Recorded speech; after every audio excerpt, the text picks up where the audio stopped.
Subito alla sua domanda, ma a proposito di fondi investiti o non investiti, se mi Sì, permette una battuta su quello che diceva l'assessore Corazzari prima sulla cultura, certo. nel senso che due elementi. Il primo, la Regione ha approvato da poco la legge regionale sulla cultura, solo che mancano ancora tutti i regolamenti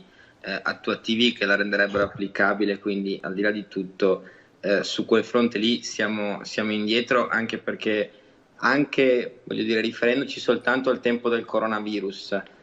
c'è un altro elemento, cioè non è stato individuato neanche un fondo di emergenza per lo spettacolo, con un budget per la cultura ridicolo in Regione Veneto rispetto a quella delle altre regioni italiane, con patrimoni culturali paragonabili a quello della nostra regione, così come i soggetti privati non sanno ancora oggi se riceveranno il contributo ordinario, per cui per carità c'è un problema storico in questo settore, nel senso che è storicamente sottofinanziato in Regione Veneto, non è necessariamente collegato in questo momento all'argomento coronavirus, ma a maggior ragione in tempo di coronavirus c'è un settore che ha sofferto e che aveva bisogno, proprio perché ordinariamente ha sempre ricevuto poco in questo territorio, di una mano. Questo era la cultura. Solo perché, siccome l'ho ascoltato prima, volevo inserirmi con un paio di argomenti.